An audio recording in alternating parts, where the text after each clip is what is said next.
Members' prayers. Mighty God, we humbly beseech thee to look with favor upon this Parliament of the Republic of Ghana. Grant that it may perform its high duty as in thy sight. Give divine guidance to the President of the Republic, thou members of Parliament, and ministers of state with discernment and vision, integrity and courage, that through the labors of government, this land and people may be well and truly served. That good purposes for the common human life be realized in our midst. O God, grant us the vision of our country, fair as it might be. Country of righteousness, where none shall wrong his neighbor. Country of plenty, where evil and poverty shall be done away with. Country of brotherhood, where all success shall be founded on service and honor shall be given to the deserving. Country of peace, where government shall rest on the will of the people and the love for the common good. Bless the efforts of those who struggle to make this vision a living reality. Inspire and strengthen our people that they may give time, thought, and sacrifice to speed the day of the coming beauty of Ghana and Africa. Amen.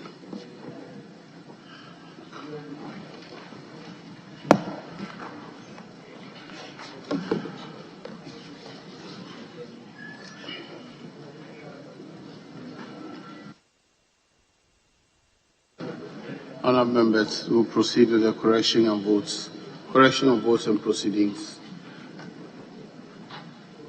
and the official report.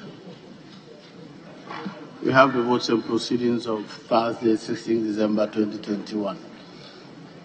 Page 1, page 2, page 3,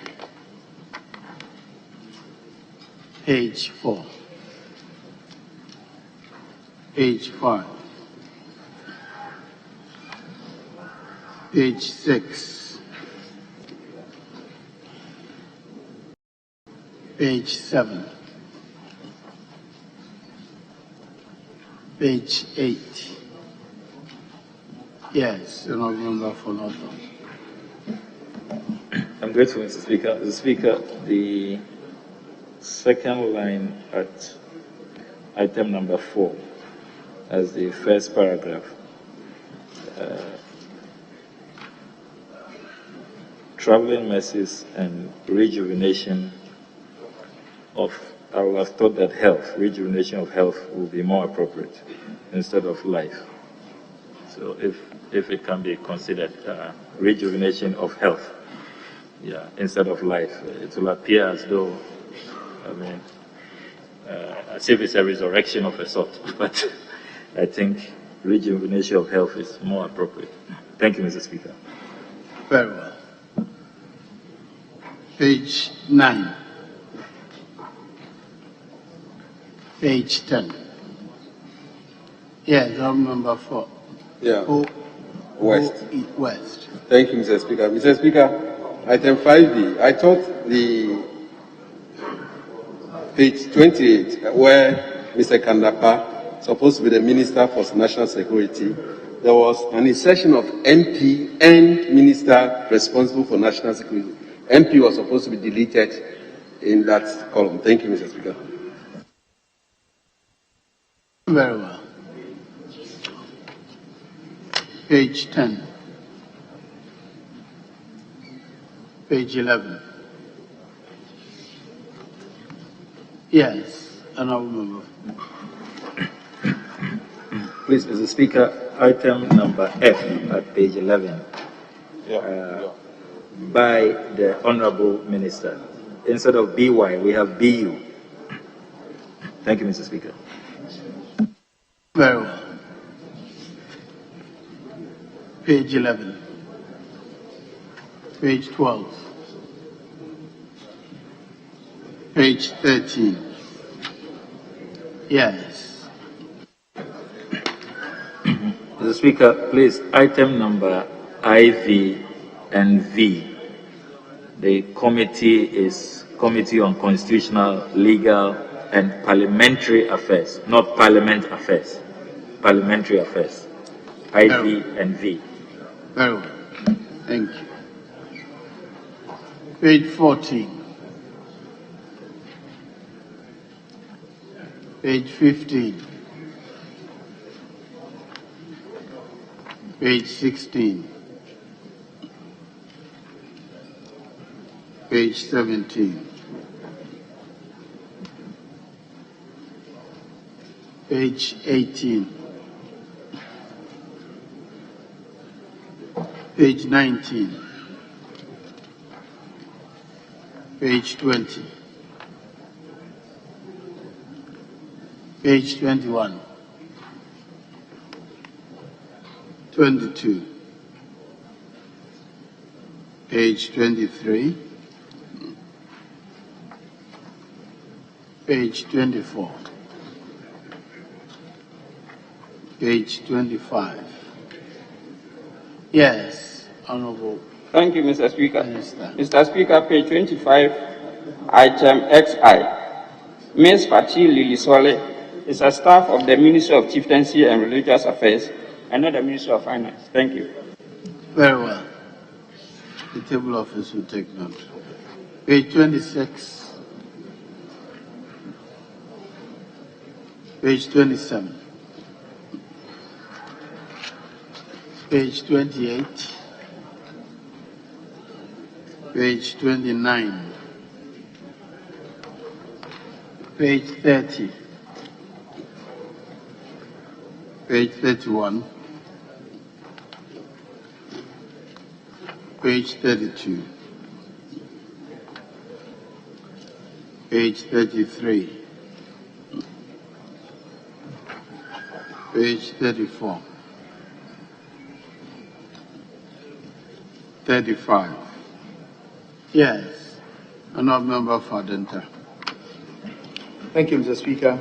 Mr. Speaker, page 35, item 3, Roman numeral VIII.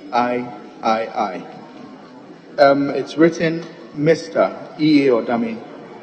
His surname, his designation is, he's a doctor, so it's Dr. E.A. Odami. And then he's been captured under Ghana Health Service. But he's actually with Ministry of Health. He's the Director, Policy Planning, Budget Monitoring and Evaluation. And then item X, Dr. Kwesi Asabir. He's been captured under Ghana Health Service, but he's the Director, Human Resource, Ministry of Health. Then Mr. Ampoma Nkansa. He's also been captured under Ghana Health Service, but his designation is Director, Infrastructure at the Ministry of Health. And then the last one, item numbered XXIV, Mr. Joshua B. Eleblu. His name has been repeated. He appears in VII. It appears twice on the page. Thank you, Mr. Speaker. Thank you very much. Thank you. Page 36. 37. Page 38. Page 39. Page 40. Page 41. Honourable members, subject to the corrections, the votes and proceedings of Thursday, December 16, 2020 is hereby adopted as a true record of proceedings.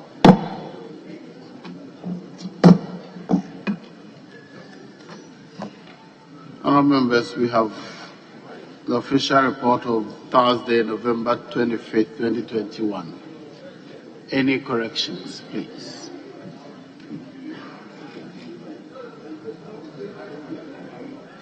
Any corrections?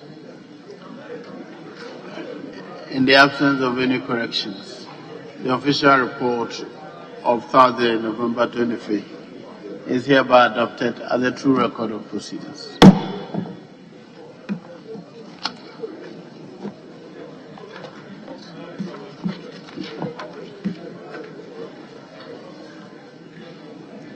Honourable members, item 5. Questions. The Honourable Minister for National Security is here to answer questions numbered 509 and 510. I will start with question number 509. It's in the name of the Honorable Member for Doma East, Paul Aprekuchum Burma. I thank you, Honorable Speaker. Honorable Speaker, I rise to ask the Minister for National Security the cost of air travel of the President using charter flight between the period of 2013 to 2016. Thank you very much. Yes, Honorable Minister.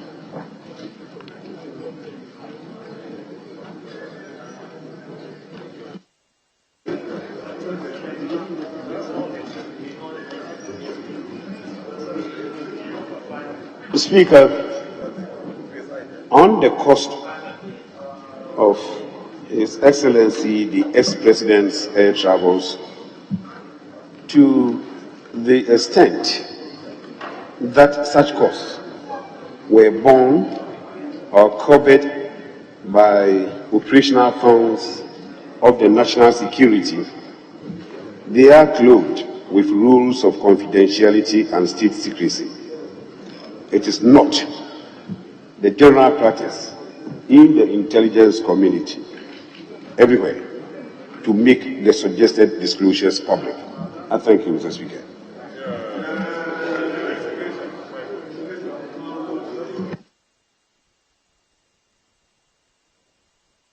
Yes, Honorable. Honorable Speaker, I think I am content with the answer from the National Security Minister. I therefore will not proceed with any other question. I thank you. Very well. Honorable Member for Norton, Samuel Okudzeto. I'm grateful, Mr. Speaker. Mr. Speaker, I rise to ask the Minister for National Security how much the President's recent official travels to France, Belgium, and South Africa in May this year cost the Ghanaian taxpayer. I thank you. Yes, Honorable Minister. Mr. Speaker, recent official travels to France, to Belgium, and South Africa by His Excellency the President are paid for out of the operational funds of the Ministry of National Security. Mr. Speaker, payments out of the Ministry's operational funds are clothed with rules of confidentiality and state secrecy, and it is not the general practice in the intelligence community here and elsewhere to make the suggested disclosures public. I thank you, Mr. Speaker.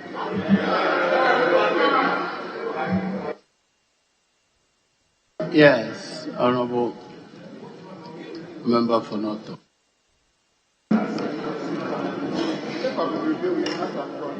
Mr. Speaker, my first supplementary question relates to the assertion by the Honorable Minister that the general practice in the intelligence community is not to disclose the cost of presidential travels.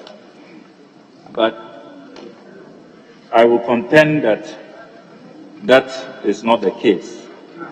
I hold in my hands, Mr. Speaker, a report from the Congressional Research Office dated May 17, 2012, which is a report produced quite regularly by the U.S. Congress, and it details, Mr. Speaker, the cost of the presidential travels of the United States President. It's titled Presidential Travel Policy and Costs by L. Elaine Houchin, a specialist at the American National Government, dated May 17, 2012. And in this report, Mr. Speaker, we are told that it costs $206,000 United States dollars per hour for presidential travels in the United States of America. I also have another report here from the House of Commons, which also details the cost per hour of the UK royal family, which is about £4,800. So Mr. Speaker, how does the Honorable Minister reconcile? In other jurisdictions, they have moved to greater transparency, and these matters are known by members of the House of Commons or members of Congress and citizens generally. So why is it that we are departing from this practice and the Honorable Minister says that it cannot be disclosed? Can the Honorable Minister reconcile this? Thank you, Mr. Speaker. Honorable, do you have any from Ghana's parliament that you want to compare? You have cited two from... No, the Honorable Minister said the general practice in the international intelligence community. That's why I'm making reference to these reports from other jurisdictions. Yes, Honorable Minister.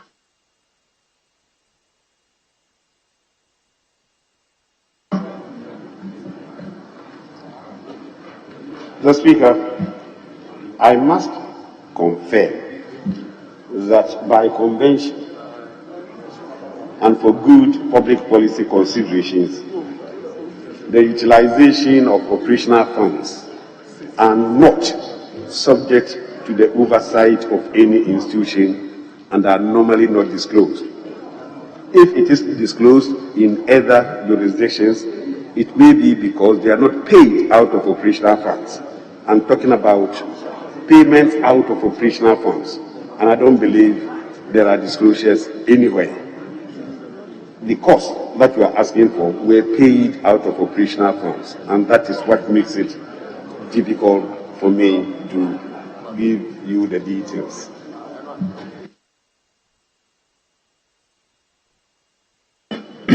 Mr. Speaker, my second supplementary question is premised on the fact that this particular travel in issue, the May travel, the aircraft which was used was hired from the open market from a company called Acropolis Aviation based in Farnborough, UK. The aircraft is registered G-Kelt. And Honorable, is that coming out of the minister's answer? Can it be guided by the rules? Can it be guided by the rules? You're giving details which are not from the minister's answer. Mr. Speaker, it's from my question. It's about the trip in May. My question is about the May travel. Very well. And Let's remind ourselves of the rules so that we do not fall foul of them. Of that 67.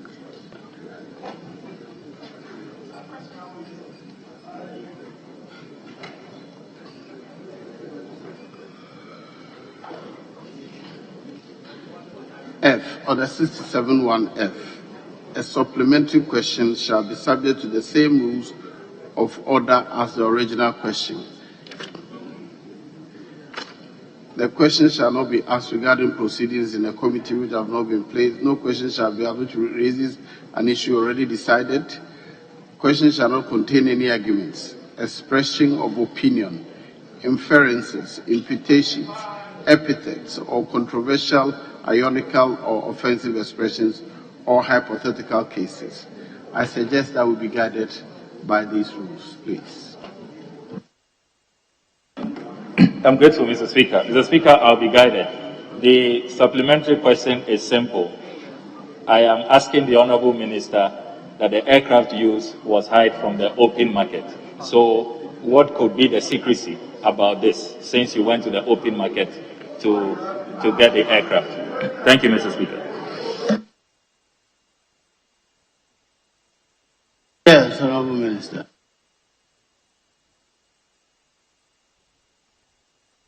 Mr. Speaker, I must advise my honorable friend, the honorable member of parliament, that the planning, the costs, the logistics, and executions of presidential travels have national security implications.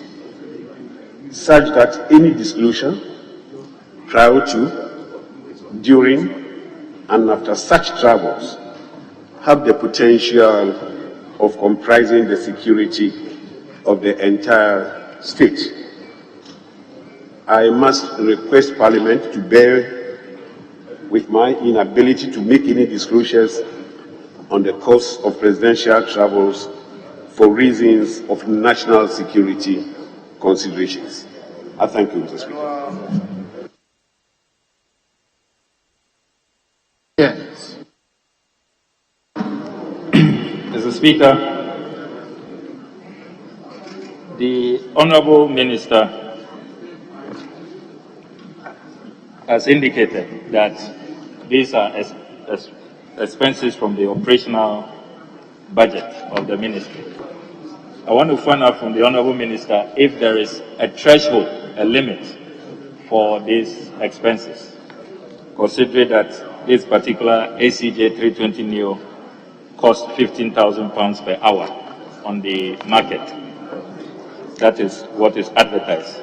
Do we have any threshold beyond which we will be guided as a country that is in dire straits and has many needs as a people, particularly referring to the Akufo-Addo Doctrine on national priorities as contained in the 15 February 2000. Honourable Member, all these comments are not part of the question. Can you ask the question?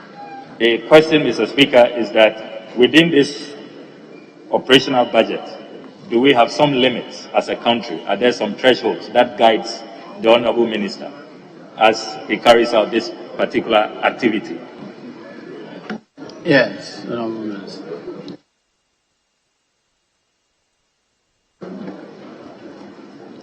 Honourable Speaker, the Honourable Member knows how much I'm concerned with proper public financial management practices, and I can assure him that in making payments out of the operational funds, I make sure that there always is value for money, and I make sure that monies are properly spent. Thank you, Mr. Speaker. Yes. Thank you very much, Mr. Speaker.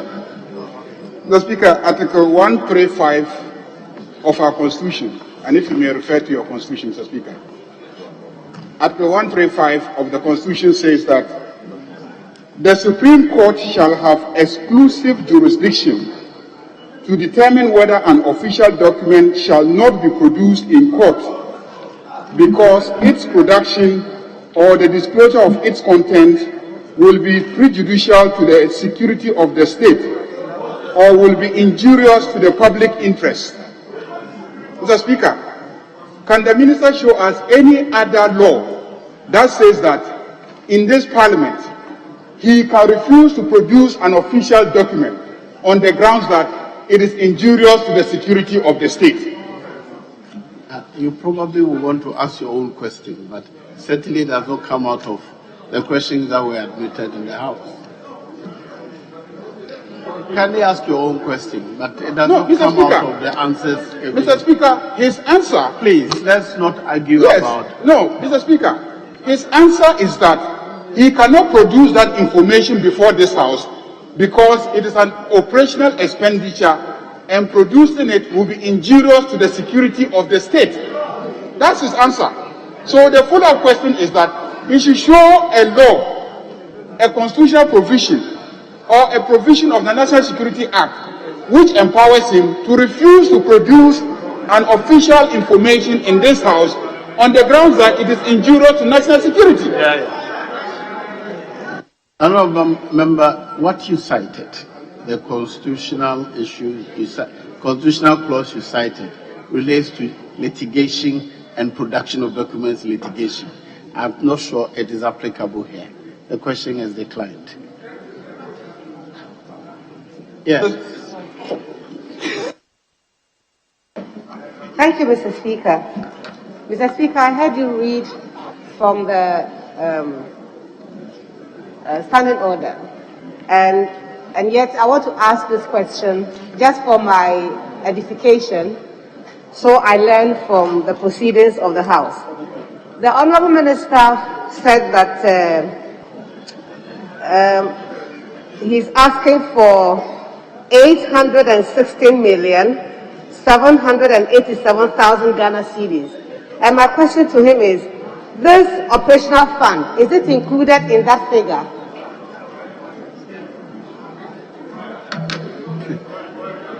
He's saying that in your budget request, you're asking for a particular sum. Is that right? Yes, please.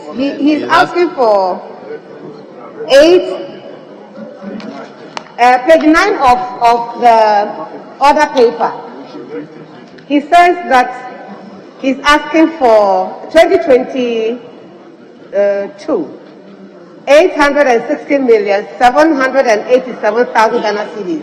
And my question to him is, this operational fund, is it a part of this figure? Yes, Honourable Minister. Is it part of your budget allocation? Yes, indeed, Mr. Speaker, it will be part of the money that I'm asking for. But it is important to emphasize that payments out of operational funds have never in this country been disclosed. And I think the Honourable Member for Boko, when he made his question, knew that during the time that he was in government, that was a practice. Mr. Speaker, this is nothing new. It's always been the case in this country, and I, as a former member of parliament, as somebody who strongly believes in public financial management, in good public financial management practices, I still believe, and I'm of the considered opinion, that any disclosure on the cost or expenditure from the operational funds at any time will be very, very harmful to national security and should not be encouraged. Thank you, Mr. Speaker. Thank you for attending upon the House to answer questions. You are discharged. Yes, Honourable. What next? Yes. Speaker, may we now go on to page... Kindly hold on. There's a statement that has been brought to my attention for a while. It involves the demise of one of our colleagues. I wonder if the Honourable Member is in the chamber now. Honourable Bayarga, I'm told, he is deceased, and the member in constituency brought a statement at 2 previous times. We've not been able to read it. I wonder if it can be taken today.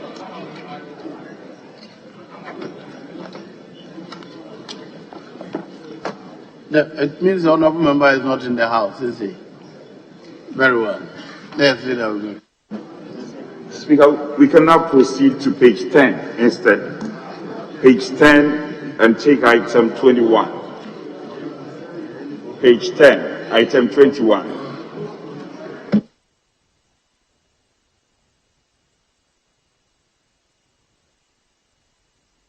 Very well. Item 21. Motion by the Minister for Gender, Children and Social Protection. Thank you, Mr. Speaker.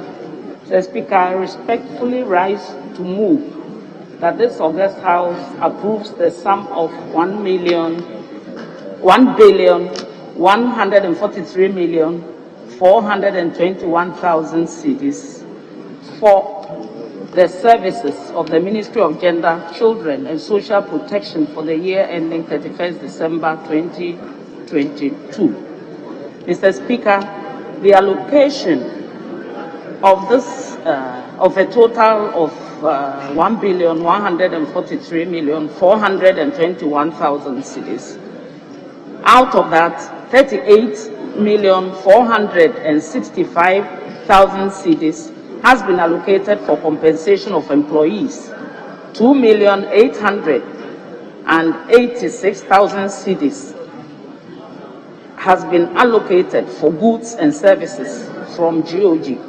881 million cedis has been allocated for the Ghana school feeding program, and 197,535,000 cedis has been allocated for livelihood empowerment against poverty program known as LEAP. Mr. Speaker, I beg to move that this August House approves this sum for the services of the ministry. Thank you, Mr. Speaker. Yes. Thank you, Mr. Speaker. Mr. Speaker, I second the motion, and in doing so, I present your committee's report. I will urge the Hazard Department to capture the entirety of the report as having been read, while I touch on some aspects of the observations and then the recommendations. Mr. Speaker, budgetary allocation for agencies and departments. The committee observed that budgetary allocation for the various departments and agencies of the ministry in 2022 is woefully inadequate. This would negatively affect the activities and performance targets of the ministry. The committee therefore expressed its displeasure for the minimal allocation to the ministry in the face of the numerous challenges being faced by children and the vulnerable in our society, especially so in the light of the COVID-19 pandemic with its associated challenges. Mr. Speaker, when it comes to IGF, internally generated funds, the committee noted that the IGF target of 552,000 set by the ministry in 2022 fiscal year is unrealistic and unachievable. The committee indicated that the ministry could not achieve its IGF target in 2021, and therefore setting a higher target in 2022 will be unrealistic. The ministry explained that its 2022 target is based on the approval provided by the Ministry of Finance to retain 33% of all local and international adoptions conducted in 2022. Again, the ministry indicated that the School of Social Work will be operational when final accreditation is granted in 2022. The ministry intends to realize some IGF from the school operations. The committee was of the view that the ministry should concentrate on providing critical social services to citizens rather than turning itself into a revenue generation ministry. Mr. Speaker, in conclusion, considering the importance of the Ministry of Gender, Children and Social Protection in promoting the welfare and protection of children and the vulnerable in our national development, the committee wishes to recommend to the House to adopt its report and approve a total budget amount of 1,143,421,000 Ghana cedis for the 2022 budget of the Ministry of Gender, Children and Social Protection, respectfully submitted. Thank you, Mr. Speaker. Yes. Ranking member, yes. Thank you, Mr. Speaker, for the opportunity. Mr. Speaker, I rise to second the motion on the floor, to support the motion on the floor for the approval of the sum of 1,043,421,000 Ghana cedis for the Ministry of Gender, Children and Social Protection for the year ending December 31, 2022. Mr. Speaker, the Ministry of Gender, Children and Social Protection is mandated to ensure the promotion of gender equality, the welfare and social protection of especially women, children and the elderly, and persons with disability for national development. But Mr. Speaker, in the 2021 budget, an amount of 197,534,538 Ghana cedis was released to the ministry, but unfortunately, 86,748,548.88 was received. So therefore, there is a variance of 60,376,518,027. Mr. Speaker, the committee also noticed that an amount of 1 million was approved for the human traffic unit and 1.5 million for domestic violence, but no releases were made. Mr. Speaker, as a result, the ministry could not undertake a lot of activities that they plan to do. A lot can be said about the activities that they propose to undertake in 2021, reduction of poverty, and then tackling of streetism, which is on the increase. But then we realized that in 2022, the budget that we're looking at, Mr. Speaker, an amount of 1,143,421 Ghana cedis has been budgeted for the ministry. But Mr. Speaker, out of this, school feeding takes a chunk of it, which is 881 million Ghana cedis. Then LEAP takes 197,535 Ghana cedis. Mr. Speaker, with these two put together, it means that LEAP and Ghana school feeding takes about 99.8% of the total budget, leaving 0.20 for goods and services.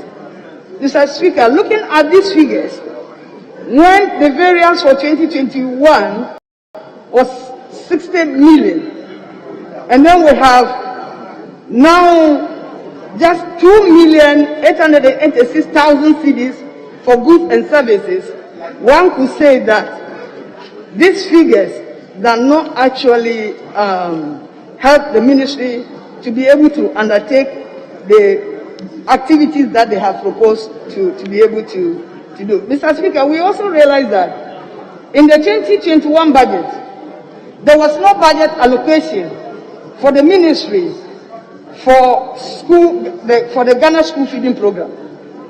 No budget allocation, but then we have realized that in the budget estimate that was presented to us, an amount of 317,166 Ghana cedis pesos was what was presented to us. Thus, we were told that it was the Ministry of Local Government that was allocated this money for the various district assemblies to dispense. But it has appeared in the ministry's budget, which we have actually told them to correct. Mr. Speaker, I therefore want to say that with these figures that I have enumerated, we urge the Ministry of Finance that in the 2022 media budget, they've got to look at the Ministry of Gender, Children and Social Protection to review their budget upwards, Mr. Speaker, so that the ministry in undertaking the various activities will be able to help children, especially the vulnerable and persons with disabilities. Mr. Speaker, on this note, I urge this honorable House to approve the sum of 1,443,421 Ghana cedis for the Ministry of Gender, Children and Social Protection for the year ending December 31, 2022. Thank you, Mr. Speaker, for this opportunity. Yes, Honorable Leader. Thank you, Mr. Speaker. Mr. Speaker, just want to draw the attention of the chairperson in the committee. Mr. Speaker, on page 12 of the report, conclusion, the total amount is 1,143,421. 1,143,421,000. Mr. Speaker, the breakdown of this figure is not in the report. We don't know the sources of this total amount. How much is coming from GOG? How much is coming from IGF, if any? How much is coming from donor partners? And also the breakdown in terms of the expenditure line, compensation, goods and services, and CapEx are all not shown. It's just a bulk figure. So, Mr. Speaker, if the committee can give us the breakdown of this amount, because approving a bulk figure without knowing the breakdown, it will make the monitoring difficult. Thank you, Mr. Speaker.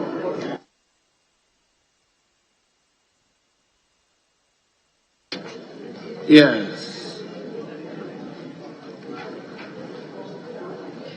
Honorable Minister, do you want to say something about the comment by the leader? Thank you, Mr. Speaker.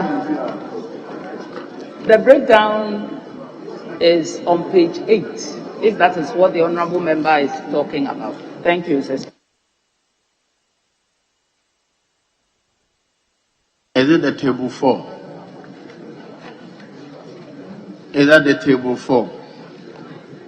Honorable Minister, I want your confirmation. The table 4 on page 8, is that what you're referring to? Mr. Speaker. All right. Very well. Mr. Speaker, yes, compensation is here. GOG goods and services, IGF, donor, GOG, CAPEX. Everything is here, Mr. Speaker. Thank you. But the heading, expenditure there, it suggests that it is money I've spent. But we're talking into the future, 2022. So Speaker, it's 2022 budget allocation, yes. It's the allocation, not the expenditure. Right. Very well. Honourable members, at the conclusion of the debate, all in favor of the motion say aye. All against say no. The ayes have it, the motion is carried. Yes, Honourable.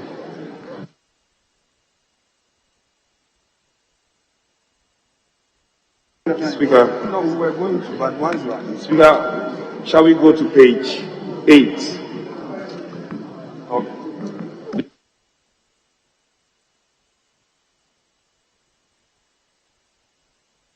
Speaker, page 8, and we're taking items 12, 13, 14, and 15. And Speaker, I'll seek your leave for it to be done by the Deputy Majority Leader, on behalf of the Majority Leader. Very well. Item 12, motion. Deputy Majority Leader. Mr. Speaker, I beg the House to move the House to approve the sum of 9,026,000 for the services of the National Media Commission for the year ending 31st December 2022. Mr. Speaker,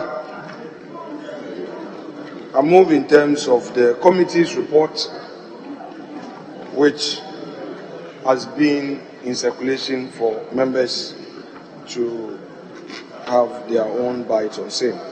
Mr. Speaker, without boring the House, I shall proceed to invite Hansard to record the entire report as though same was read by me in extenso. And Mr. Speaker, I shall read the conclusion by saying that, Mr. Speaker, this amount is needed for the services of National Media Commission. We know the role they play in the governance of this country. Is a democratic pillar, and your committee holds a view that when this is approved, it will go a long way to help in the implementation of the programs of the Commission for the ensuing year. Mr. Speaker, I so move. Thank you. Yes, Honorable Ranking Member. Speaker, I rise to speak in support of the motion for the approval of 9,026,000 Ghana cedis to support the National Media Commission. And Mr. Speaker, in doing so, to refer you to page 6 of your committee's report, capital expenditure for the National Media Commission in 2021 was 0. So, Mr. Speaker, as was noted, we are just paying people for doing nothing. They have capex is 0. Mr. Speaker, the National Media Commission is a creature of the 1992 Constitution. Then again, let me refer you to page 5, Stakeholder Forum on the Draft Broadcaster Bill. Ghana needs a broadcaster bill, and I believe that the Minister for Communication, and in particular the Minister for Interior, must be working together so that we can draw the parameters of broadcaster generally in Ghana. One, to distinguish between state public broadcaster from commercial broadcaster from community broadcaster. That can only be regulated by law. We don't have such a law in existence, and it's important we do it. Mr. Speaker, in concluding, there is an imminent threat to reputation. Now, with the growth of social media, people will defame you, publish an article, then bring it down after 2-3 hours after your reputation is subjected to tatters. We will have to strengthen the National Media Commission to regulate social media, because when the Constitution in Article 168 provides their mandate, it says mass media. Social media have become a toxic source of misinformation in our country. And Mr. Speaker, you know, in the days of civil and criminal libel, the law protected many of those issues. It still protects it under civil liability. But with social media, even to trace who has published what, who has said what about your person, is sometimes difficult to track. So the NMC will itself have to be resourced adequately in order that we can regulate the parameters of social media. I see the Australian Parliament have taken some initiative in that respect.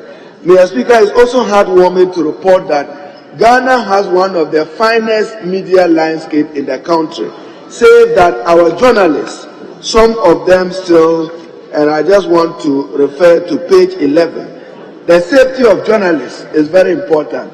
We note what happened to Khalid of City FM, and we expect the National Media Commission to follow up to ensure that there is adequate protection of persons so that they can freely practice the activity of exposing the wrongs in our society through the mass media. So, Mr. Speaker, monitoring stations, the NFC still doesn't have a headquarters, even office space they don't have.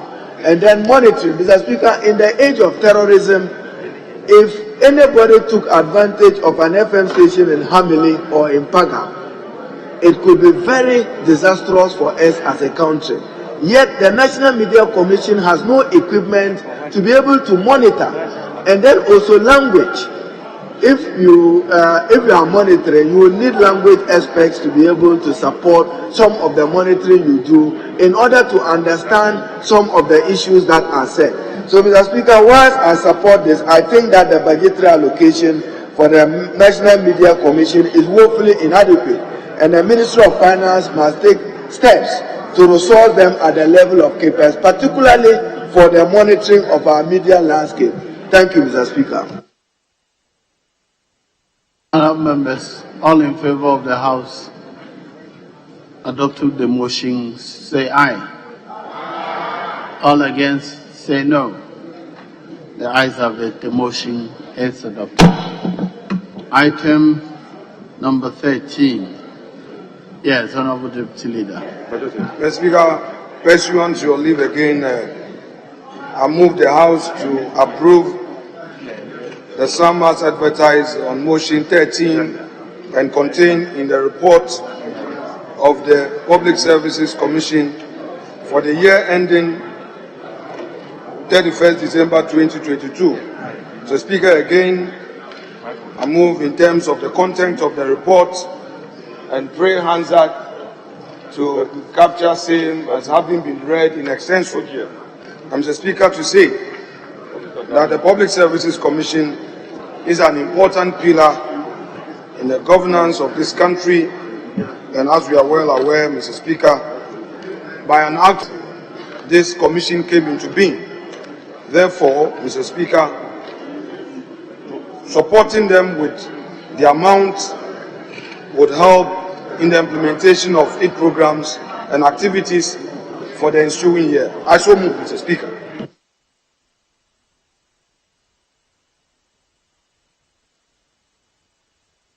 Yes, Honourable. Mr. Speaker, I rise to speak in support of the motion for the approval of that sum of 24,493,000 for the services of the Public Services Commission. Mr. Speaker, again, another creation of the Constitution. Mr. Speaker, if I refer you to page 10 of the committee's report, they still have outstanding obligations, and they also do have a problem with office accommodation. The Public Services Commission is an important public institution, and Mr. Speaker, this is my view. This conflict between boards and chief executive is better managed when the office of the President uses the Public Services Commission well, particularly when the President is exercising his power under Article 195 of the Constitution. My view is that good corporate governance, it is the boards who should be appointing chief executive officers and not just the President. It should be the boards. Good corporate governance. But all of us run to the comfort of the Presidency appointing chief executive for board. That is wrong, Mr. Speaker, and we have to correct that practice. Yes, the President has the power under Article 195 to appoint chief executive, but corporate governance practice requires that chief executives are appointed by the boards. Today, hardly is the Public Services Commission consulted. All they get is a letter from the President informing them that the President has appointed this chief executive. That has to be corrected. The second, Mr. Speaker, is that today you hardly see a public advertisement asking Ghanaians meritoriously to apply for vacancies of offices of chief executive into the public service. That also must be corrected, and we should see Ghanaians being invited to fill in those vacancies. It should not just be left to the executive president to do as he pleases. So, Mr. Speaker, with these observations, inadequate allocation for the Public Services Commission, but we must respect the principles of corporate governance. When you have chief executives quarreling every day in conflict, undermining board chairmen, it is because of the way they have been appointed. So, to resolve that conflict, the president must engage further the Public Services Commission undertaking this exercise. That's why the Constitution says, Mr. Speaker, that the President, in consultation with the Public Services Commission, it is not just for him to write a formal letter that this is your CEO, confirm him for me. That is wrong. It should be the board recommending to the President that appoint this person in place as Chief Executive. With these few words, Mr. Speaker, I support the motion. All in favor of the motion, say aye. All against, say no. The ayes have it. The motion is approved. Item 14. Honourable Deputy Leader.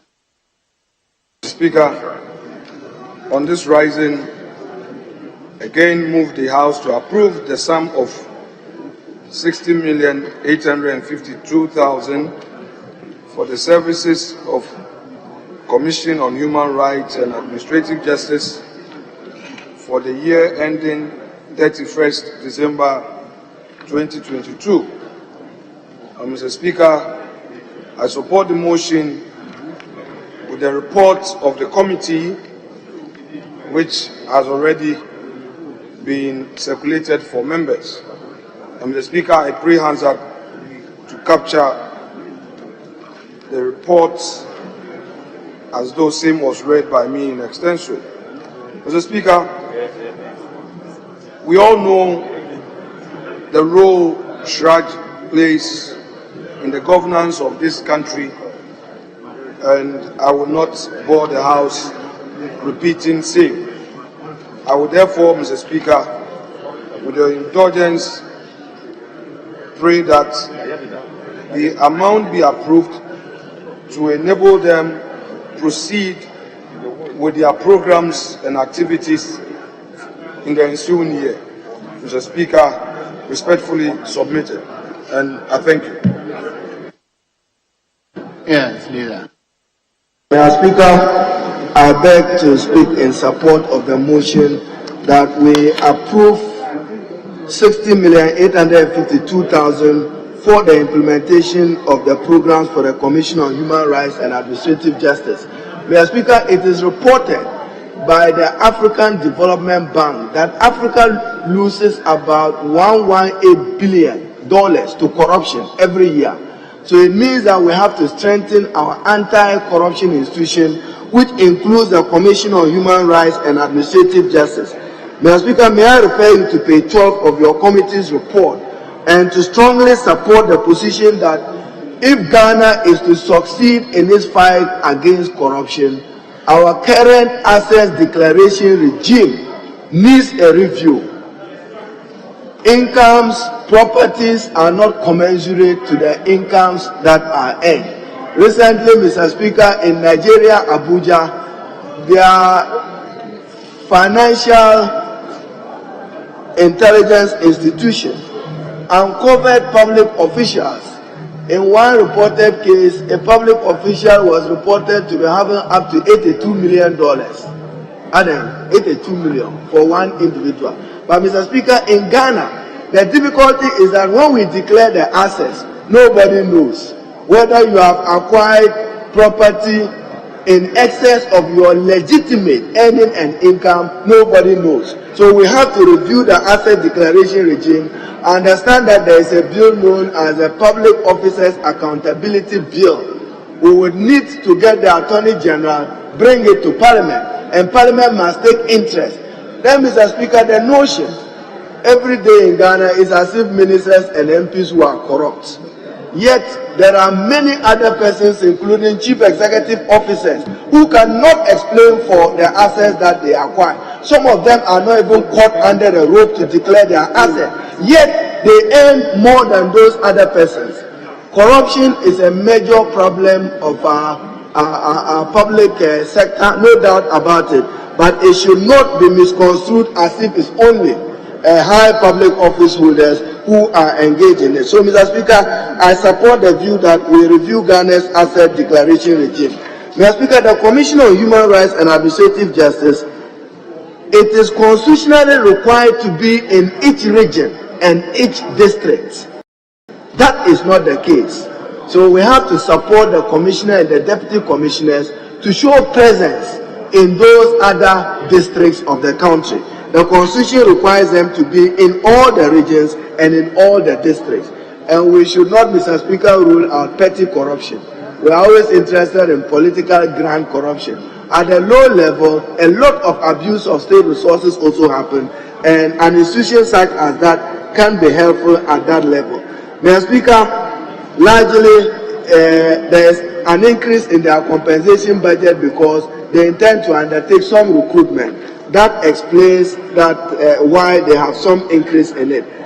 We are not doing badly as a country compared to other countries. Then finally, Mr. Speaker, President Mahama launched NACA 2015. We need a blueprint costed how do we intend to implement the national anti-corruption strategy year by year?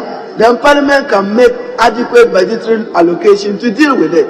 Since it's lunch, all we hear is concepts, workshops, conferences, and forums. That is not the way to fight corruption. So, Mr. Speaker, I share the view that we should review Ghana's asset declaration regime. We need a public officers accountability bill.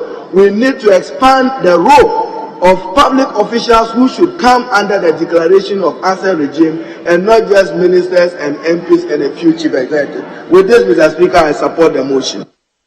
At the conclusion of the debate, all in favor of the motion say aye. All against it say no. The ayes have it. The motion is carried. Item number 15. Mr. Speaker, with respect,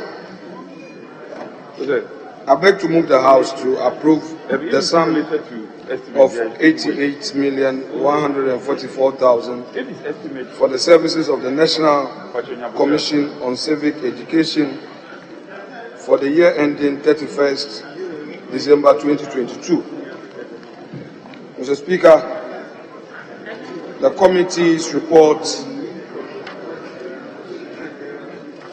captures the various budget performance, appropriation, budget program, and all the necessary information for the 2021 financial year and the ensuing year.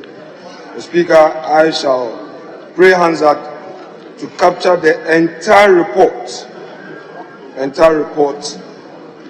Mr. Speaker, having said that, humbly pray that the report be adopted to enable the Commission implement its programs and activities for the ensuing year. Mr. Speaker, I accordingly move. Thank you. Yes. Speaker, I rise to speak in support of the motion for the approval of that sum of money for the activities of the National Commission for Civic Education, 88,145,000. And Mr. Speaker, in doing so, to refer you to page 10 of the committee's report, when the National Commission for Civic Education is requesting for about 16.1 million, they are only provided 5 million of it. And to recommend strongly that if we want them to be functional, then we have to provide them with adequate resources. And then to also note, even for their operational expenses, when they required 41 million, only 14 million have been provided. The state of their office accommodation is not the best. And Mr. Speaker, as you can read, they intend to open offices in some new districts and some new regions of the country. Mr. Speaker, public education, such as even COVID, was not the best, and I think that the Commission can be adequately resourced, particularly to understand the functionality of governance institutions, including Parliament. There are many people who erroneously think that we are not doing anything here as members of Parliament, and that we are just being paid well for doing nothing. We need public education ourselves in order that the public will appreciate what we are doing. Mr. Speaker, with these words, I support the motion. Honourable members, all in favor of the House adopting the motion, say aye. All against, say no. The ayes have it. The motion is adopted. Yes. Mr. Speaker, finally, I beg to move the House to approve the sum. Mr. Speaker, I beg to move the House to approve the sum as advertised under motion 16 for the services of audit service for the year ending 31st December 2022. Mr. Speaker, in support of the motion, the Speaker is the Special Budget Committee's budget report. Mr. Speaker, I pray the Hansard Department to capture the entire report as though same was read me viva voce and in extenso. Mr. Speaker, having, Mr. Speaker, done so, I humbly wish to state that this amount, when approved, will greatly aid audit service in the implementation of its programs and activities for the ensuing year. Mr. Speaker, I so move. Thank you. Yes, leader. Mr. Speaker, I beg to speak in support of the motion. The audit service and the Auditor General is an ally of Parliament in to combat corruption, to reduce waste, embezzlement, mismanagement, and audit observations by the Auditor General. The other day, I had cause to say that Article 187 imposes an obligation on us to form a committee to deal with the recommendations of the Public Accounts Committee arising out of the revelations of the Auditor General. We need to put that committee in place so that they will follow up. It is not sufficient for the Honorable Aveji's committee to sit and just expose the wrongdoing and that ends there. There should be recoveries beyond surcharging people. But Mr. Speaker, may I refer you to page 10 of the committee's report and to make an observation why the Minister of Finance must explain a reduction in the budget for the audit service. Page 10. How will we reduce the budget by 9.7 million? And then releases. And Mr. Speaker, with releases, as I listen to the Auditor General, maybe they will schedule that they are going to undertake an audit in Swami. Mr. Speaker, maybe from Swami they want to proceed to Bongo. Their problem is that the Minister of Finance work that the Auditor General does. Then, Mr. Speaker, delay in release of CAPEX is observed in paragraph 10.1 of the committee's report. And then also the KFW support to the audit service, which was about 13 million euro. Mr. Speaker, they intend to expand their operations in many other regions of our country. But in concluding, Mr. Speaker, we expect the Auditor General to undertake procurement audits. We expect the Auditor General to undertake construction-related audits. You just award a road contract and you say $1.2 million per kilometer of road. Nobody goes to assess the quality of the road, whether it reflects the amount of money that you so approve for the contractor. And Mr. Speaker, we all drive along the country. You find a contractor do a road, 3 rains, then the road is gone. Yet there is no follow-up. That is waste, which is avoidable waste. So we should get the Auditor General to pay particular interest into auditing construction generally in the road sector in order that there is value for money guaranteed for the people of Ghana. Then finally, Mr. Speaker, as we go through this budget, we have seen movement of money in the name of COVID. That some ministers say that I don't know about this money, I didn't spend this money, yet it's standing in the name of the ministry. When we get to the Ministry of Foreign Affairs, Mr. Speaker, you see how 65 million Ghana cedis was spent on COVID, not known to the Minister for Foreign Affairs. How can that happen in this republic? So we need an explanation from the Minister of Finance.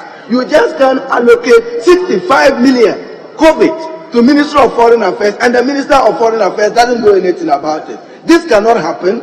So we will call for an audit, thorough, on matters related to all COVID expenditure, and this government must stand ready to account for it to the people of Ghana. Thank you.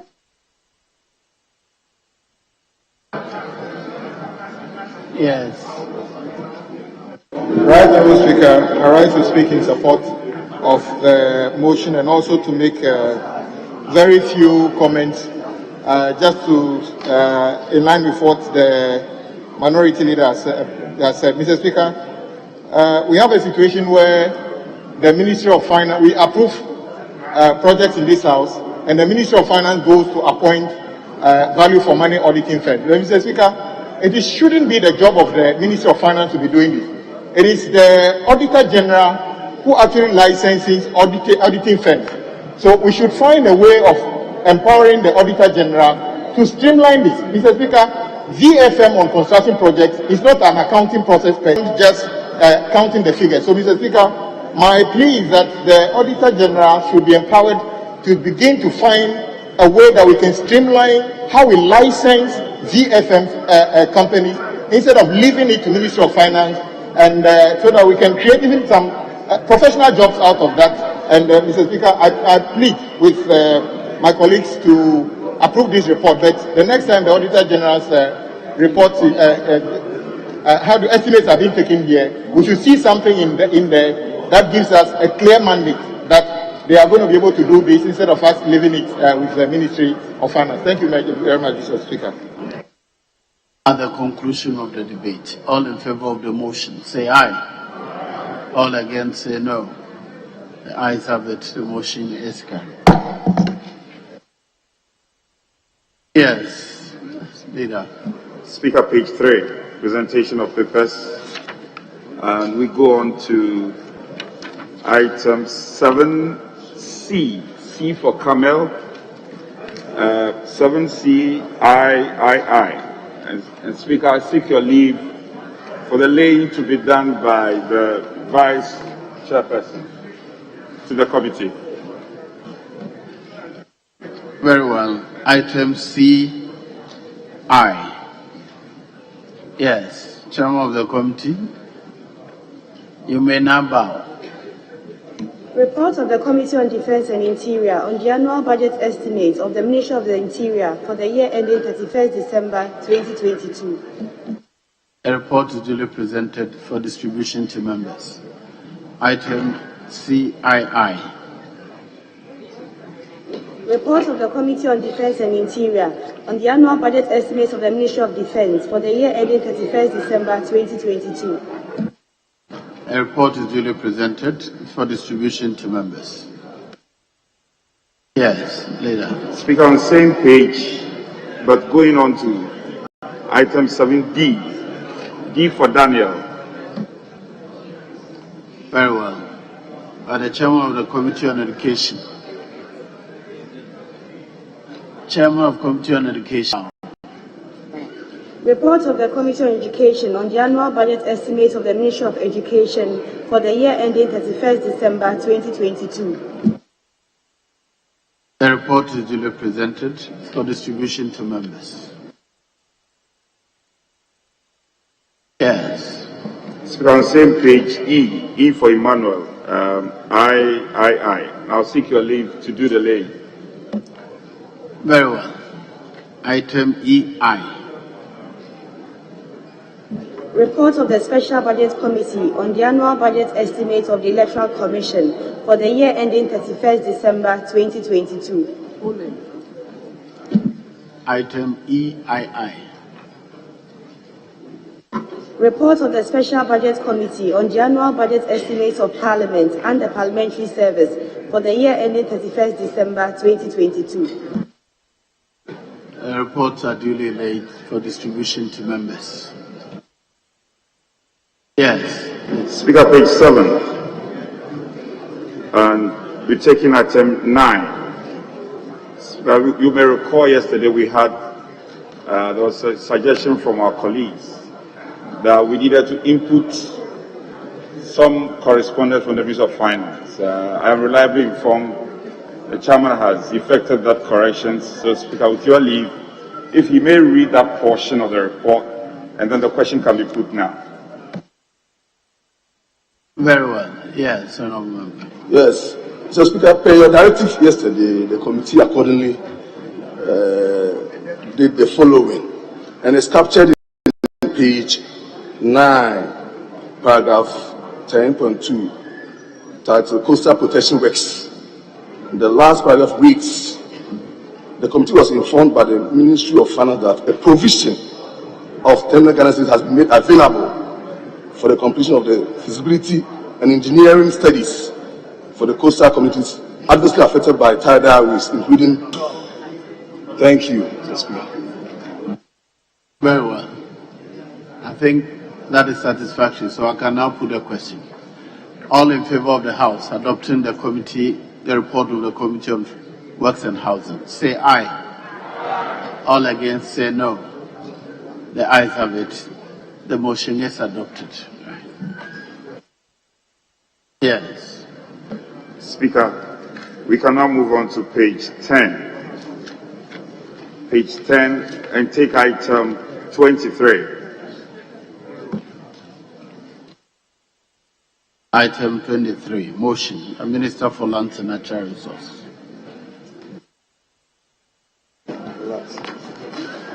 Mr. Speaker, I rise to move the motion that this House approves the sum of 1,678,938,000 Ghana cedis.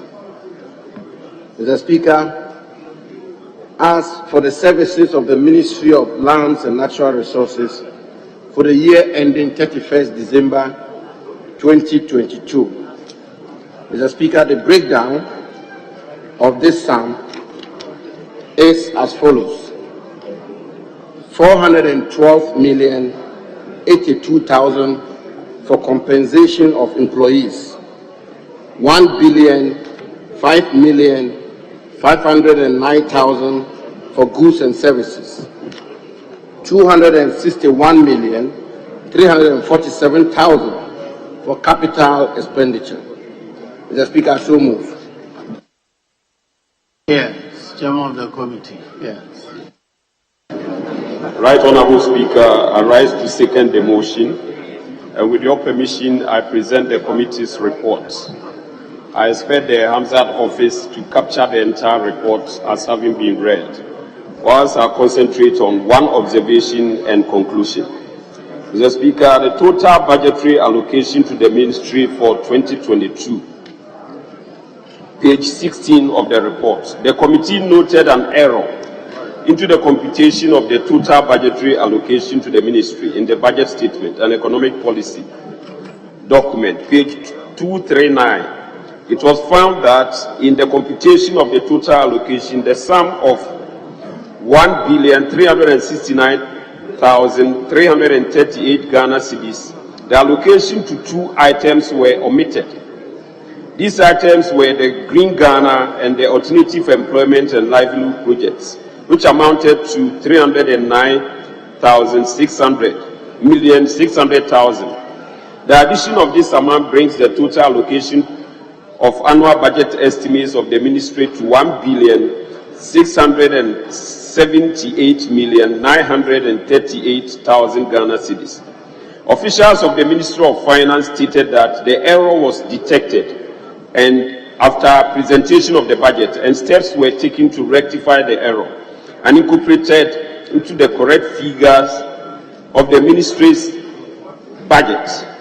They submitted a letter dated 23rd November 2021 from the Ministry of Finance, which communicated the corrected figure to the Ministry of Lands and Natural Resources. Mr. Speaker, in conclusion, the committee has thoroughly examined the 2022 annual budget estimates for the Ministry of Lands and Natural Resources and takes the view that the estimates are justified in view of the critical programs that the Ministry has committed to implement in 2022. The committee also acknowledges the acute financial challenges faced by the Ghana Boundary Commission and the Ghana Geological Survey Authority, and appeals to the Ministry of Finance to make additional funds available to them to enable these agencies perform their statutory functions in 2022 and beyond. In that regard, the committee recommends to the House to adopt this report and approve the sum of 1,678,938,000 Ghana cedis for the implementation of programs of the Ministry of Lands and Natural Resources for the 2022 financial year. Respectfully submitted. Yes, Honorable. Thank you, Mr. Speaker. Mr. Speaker,